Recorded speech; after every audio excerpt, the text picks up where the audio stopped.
Hey everyone, before we dive in, please hit that subscribe button and turn on notifications so you never miss a story like this. I'm Emily, 27 years old, and my dad just pointed straight at me in front of a judge who was actually his old pal and declared, "This young woman only knows how to squander what she never earned." He was pushing for every single dollar of the wealth my grandpa had clearly set aside, just for me in his will. The judge gave a little nod like he was on board, and my dad's attorney grinned, totally sure they'd win. But what they had no clue about was this. I'd been waiting for their little plot ever since I spotted those pictures of them hanging out back during my dad's election run years earlier. Politicians and their inner circle really believe they're untouchable. Huh? The second I caught that judge bobbing his head like my dad's biggest fan, I figured out the game and showed up ready. Share your city in the comments and smash that like, and subscribe if you've ever been totally stabbed in the back by your own family, because what I fired off next turned that judge ghost white and left my dad speechless. You're going to want to stay tuned for sure. Let me rewind to how all this kicked off. It all goes back 27 years to the day I drew my first breath and my mom took her final one. Congressman Robert Ellis never had any interest in being a dad. He spelled that out loud and clear right from the start when he somehow decided a tiny newborn was to blame for the issues during delivery. Yep, you got it. He pinned my mom's passing on me. What a champ. While he was out there climbing the political ladder and blaming a baby, my dad's parents jumped in to save the day. Susan and Thomas Ellis weren't only my safety net, they turned into my whole universe. They brought me home from the hospital as my father vanished back to D.C., likely thrilled he wouldn't have to deal with raising the kid he never asked for anyway. And truthfully, their heartbreak turned into my blessing. Being raised in their home felt like stepping into a dream world. Only the supposed hero in this tale wanted zero part of the heroine. Grandpa Thomas would tuck me in with stories every evening while Grandma Susan showed me how to mix colors on canvas in her bright studio filled with light. They packed every birthday, every holiday, every school milestone with endless affection, so much that I nearly overlooked the empty spot where someone else was meant to be. Nearly. Holiday mornings were magical until I'd spot Grandma Susan glancing at her phone, waiting for a ring that never happened. Grandpa Thomas would cough lightly and pull my attention to another gift. But I caught the sadness in his gaze every time. The initial moment I wondered why Daddy never came around. I must have been about 5. Grandma Susan's expression fell for a split second before she pulled it together and replied, "He's super tied up aiding folks, honey. Big responsibilities." Even as a kindergartner, I could tell that was nonsense. But I stopped prying since every mention of my dad made the two folks I adored most look heartbroken. By the time I hit middle school, I'd given up hoping he'd show. Parent meetings? Grandpa Thomas there jotting everything down. School performances? Grandma Susan front and center with her old school video camera she wouldn't upgrade. Daddy-daughter events? Grandpa Thomas twirling me on the dance floor while I acted like I didn't see the other kids with their real dads. But listen, we were truly content. Honestly, deeply joyful. Just us 3 taking on everything together. My dad's no-shows got so routine, I could have marked my planner by them. Holidays meant fancy presents dropped off by his staff with zero personal touch. Birthdays brought bland cards scribbled by somebody else for sure. Graduation? Total quiet, like I didn't even exist. All the while, Congressman Ellis was killing it on the news, delivering fiery talks on backing our kids and creating solid home lives. The sarcasm was heavier than fog. I'd watch him on screen and mutter, "Sure, preach more about family help. Dad, I'm listening." When I hit 16, a switch flipped inside me. Could have been teen angst. Or maybe I was just done faking that his disappearing act didn't hurt. I began pushing for real answers. Why doesn't he ever ring me up? I pressed one night after catching him on a news channel talking school improvements. He rants about kids' potential nationwide, but forgets his own girl has one.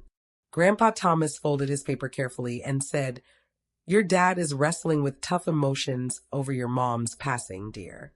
Loss hits everyone differently." I fired right back. 16 years? That's not loss, Grandpa. That's a decision. A lousy one. Grandma Susan's eyes welled up, but she stayed quiet. After a decade and a half of covering for their boy, Even they were scraping the bottom for good excuses. High school meant prepping for college, and my grandparents went full throttle. Prep classes, campus tours, application costs. They backed every goal I shared.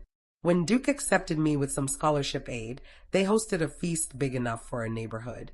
My dad's reply: a congrats note typed out with his aide's initials below. Not even a handwritten sign-off.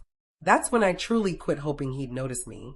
Seriously, why chase validation from a guy who sees you as a hassle he never wanted? I finished summa cum laude with a degree in business. Grandpa Thomas teared up during my top student address. Grandma Susan snapped what felt like 1,000 pictures. My dad's saved chair stayed vacant as usual. Things shifted big time the summer I turned 24. Grandpa Thomas had been winding down for a while, but we all ignored it. The guy who'd started a massive company from scratch was now missing appointments and trailing off mid-chat. When the docs finally got him checked, the news slammed us hard. Late-stage cancer, 6 months tops, probably shorter. He handled it with the calm grace he'd always had around me. But I saw something shatter in Grandma Susan that day. 3 months before he passed, Grandpa Thomas summoned me to his office. His attorney was present, and I sensed something major coming. "Emily," he said, his tone friendlier than ever, "I have to make sure you get this about my will." He laid out that he was passing it all to me. The company giant, the real estate, the stocks, the home we were in, everything. "Your dad picked his path long ago." Grandpa Thomas went on. "He picked power and drive over home. He picked bitterness over care.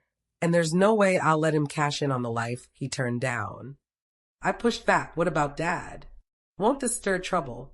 Grandpa Thomas gave a weary grin and answered, "Your dad had 24 years to step up as a parent. He decided against it. This wealth stands for a lifetime of effort, and it belongs with someone who gets its true worth. That's you, kiddo." The attorney had me sign papers verifying I grasped the details. It was ironclad, signed by witnesses legally solid. At least that's what we believed. When Grandpa Thomas left us 3 months on, it felt like half my soul got ripped away. The service was huge. Colleagues, local bigwigs, folks he'd helped for years. And way in the back, shifting awkwardly in his pricey suit, stood my dad. He hadn't come by once in those last months, not a single time. But he appeared for the burial, and I overheard him chatting softly with his attorney in the lot after. That talk gave me chills. For a full year, I focused on mourning and mending. Grandma Susan grew weaker without her partner of half a century. She'd linger in his office for hours, running fingers over his books, his notes, the specks he'd left behind. We'd sip tea each afternoon, and she'd share tales of their years, my mom, the principle she wanted me to hold onto. "Your grandpa and I aim to demonstrate real affection," she said one drizzly day. "We wanted you to see that family goes beyond blood. It's decisions, dedication, and being there daily." When she slipped away quietly in her sleep one evening, I was completely on my own for the first time ever. The duo who'd brought me up, cherished me, shielded me from my dad's cold shoulder, both vanished. I was 25 with an enormous estate and nobody left who really got me. The sorrow was overwhelming. I roamed that huge place, echoing their words in every corner, spotting their smiles in every frame. My only solace was knowing I'd honored them, that I'd become the person they'd beam about. 2 months post Grandma Susan's service, my dad's legal team reached out to mine. Congressman Robert Ellis was suing to throw out his dad's will, arguing I wasn't mentally fit to handle the assets and that I'd been improperly swayed. The stab in the back was so shocking. I chuckled when my attorney read the filing. My dad, who hadn't talked to me in ages, who'd skipped every key event in my world, was suddenly worried about my health and money skills. The suit claimed I was too young, too green, likely to blow it on nonsense, and that the assets should go to him as the blood son. I sat in my attorney's space clutching that paper with trembling fingers, and it hit me. My dad wasn't merely distant, he was scheming. He'd bided his time until both parents were gone to strike. This wasn't worry or sorrow. It was straight-up avarice. The second I saw my dad's name linked to Judge Henry Blackwell's on the docket, a memory sparked. I'd recognized that name. I spent 3 days in Grandpa Thomas's office flipping through vintage albums and campaign clippings. And boom, Picture upon picture of Congressman Ellis and Judge Blackwell at donor events, election gatherings, Goodwill golf outings. They weren't casual contacts. They were tight buddies, the sort who trade favors. I brought in a private eye, and her findings were worse than suspected. My dad was buried in loans. His political path had cost a fortune, and bad bets had tanked. He was in deep to folks who hated waiting for payback. He desperately needed my inheritance to bail out. The sleuth also dug up that Judge Blackwell had sided positively in 3 prior suits with my dad's political crew. The setup was obvious. This wouldn't be impartial justice. It'd be a scripted win with official backing. My attorney was downbeat. "Emily, this looks rough," she said, fanning out papers on her meeting table. "The judge shot down our push to remove him. He says his tie to your dad is strictly work-related. We could fight it higher, but that's slow. And Judge Blackwell could wreck things plenty before a switch." I asked her advice, and she exhaled deeply. "Truthfully, cut a deal. Your dad's open to 60% and you hold 40. It's unfair, but battling in Blackwell's room is like cards with marked ones. That evening, in Grandpa Thomas's office amid his volumes and memories, I chose. No settling. No letting my dad and his shady pal swipe what my grandparents created. I'd march into court and battle. But I needed ammo, something to make Judge Blackwell hesitate on siding against me. I revisited those election shots. I gathered every pick of them together. I logged dates, occasions, contributions. I pulled news pieces noting their bond. I compiled a dossier so thorough no review panel could brush it off. Trial day arrived, and I took my seat in court, eyeing Judge Blackwell settle in with total assurance. He flashed a smile at my dad's counsel. He hardly glanced at mine. It was all a show, and all but me acted like the finale was set. My dad's side went first with their pitch. They depicted me as a pampered, careless girl who'd fritter the family assets on extravagance and trivia. They paraded folks who hardly knew me, but loved guessing about my skills. They displayed records of valid company costs and labeled them wild splurges. Then my dad took the stand. He perched there and spun tales smoothly like the pro pole he was. "I'm truly worried for my girl," he claimed, voice oozing fake dad vibes. "She's youthful, mourning, and unprepared for this money load. My father would have wanted the legacy safeguarded, and I'm just fulfilling his desires." The double standard was mind-blowing. This guy who ditched me as a baby, who'd blown off every big life beat, was pretending to shield me. Judge Blackwell bobbed agreeably, tossing easy queries that let my dad expand on his worries. When my counsel objected, the judge shut her down mid-sentence. The rigging was blatant, practically rude. By the midday break, my attorney's posture screamed giving up. Back from lunch, she murmured, "Sorry, Emily. I doubt we pulled this off." I gripped her hand and whispered, "Believe in me. When I'm up there, let me handle it." When they summoned me, I strode to the box with my evidence pack under my arm. My dad smirked. His attorney looked smug. Judge Blackwell lounged back, poised to seal it for my dad. They were clueless about the storm coming. I settled in, set my pack on the stand, and stared right at Judge Blackwell. My tone was firm as I started. "Your Honor, before going on, I must raise a major ethics issue in this matter." The judge's grin dipped a bit. "What issue exactly?" I flipped open my pack and slid out the initial photo. "This one. You and my dad at his 2018 donor party." I set it visible for all. "And this from 2019 at a politics golf day. Plus this 2021 charity dinner with you at his table." I laid them out steadily, stacking proof of their link. The room went dead quiet. "I've got 17 images here mapping your bond with the claimant across 7 years, plus docs showing you favored rulings in 3 matters with his political pals." Judge Blackwell's complexion cycled from regular to ashen to sickly gray. His fingers trembled grabbing his gavel. I pressed on. "Your Honor, let me be crystal." I locked eyes and dropped the bombshell I'd rehearsed for ages. "If you side with him, I'll hand over instantly to the right officials all evidence of your friendship, including these open campaign snaps. It's all organized and set to submit. You can't judge and buddy up simultaneously. This sleaze would tank your career." The room was so hushed, a feather dropping miles away would have echoed. Judge Blackwell's hands shook wildly, barely gripping his gavel. The guy who'd strutted in sure of his fixed win now saw his whole bench life crumbling in shame. "We aren't friends," he stuttered, voice faint. "And I won't favor the claimant." His tone steadied a touch as he pushed on, likely his sole shot at rescue. "We've got a straightforward will from a guy fully sharp when he drafted it. Health records back his clarity then. Witness accounts verify his aims were explicit. Zero basis to void his plain desires." He halted, gulping. "The bequest stays precisely as Thomas Ellis outlined in his document. Case closed." He slammed his gavel with quivering hands and dashed off the bench, skipping standard wrap-up. My dad froze at his spot, gawking like he'd never truly seen me in 27 years. All that time writing me off as nothing. And I shattered his plan in less than half an hour. Journalists bolted for doors, phones to ears, dialing in the scoop of the year. As the place cleared, my dad rose slowly and approached. For a beat, I figured he might try sorry or reasons or fix our mess. Instead, he met my gaze and spat, "You've ruined all I've built my whole life." I answered coolly, sliding photos into the pack. "No, I revealed what you really constructed your life on. Big difference." He exited without more, his high-end lawyers shuffling after like at a wake. 6 months on, I stood in the backyard of what was now fully my home, watching dust color the sky over the blooms Grandma Susan had set decades back.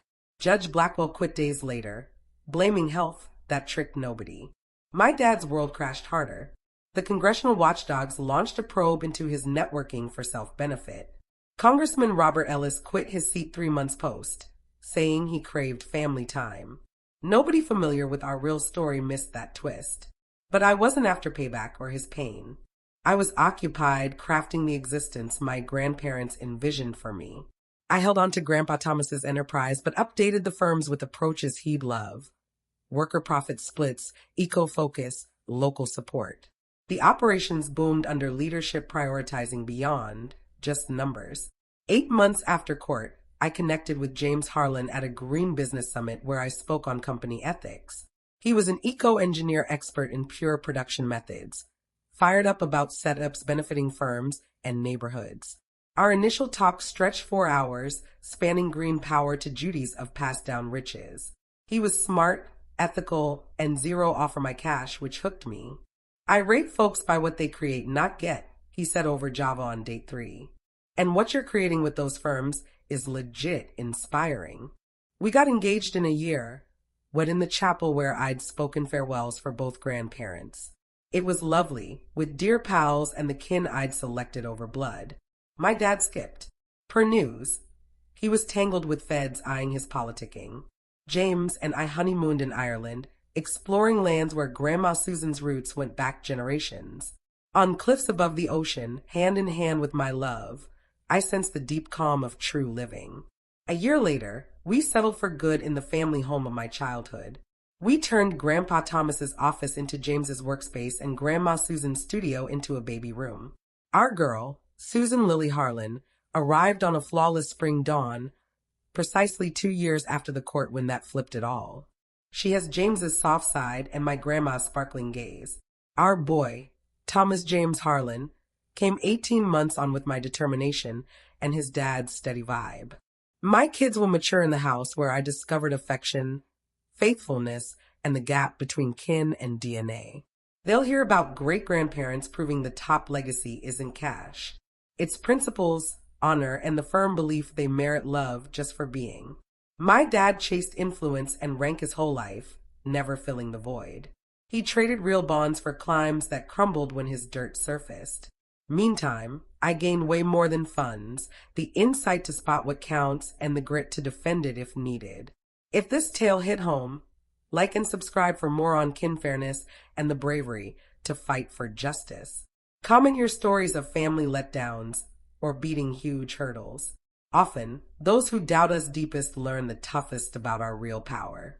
Thanks for coming along. And keep in mind, the greatest legacy isn't cash or land. It's the ideals that steer us, the care that holds us, and the assurance from knowing our true value and worth. Ultimately, that's what my grandparents truly gave me. Not mere money safety, but the rock-solid truth I deserved affection, could summon power, and was meant for far better than the narrow, self-centered path my dad picked.